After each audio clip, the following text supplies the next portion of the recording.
So I need to cut this little piece of wood, this tiny little strip here.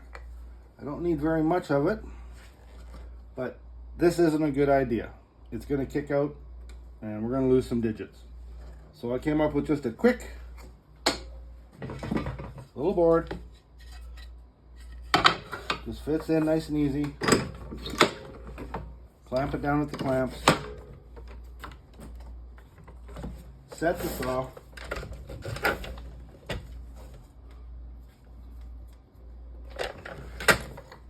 Now I can cut, and I'm not worried about it.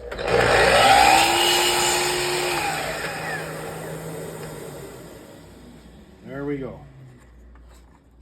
Much safer.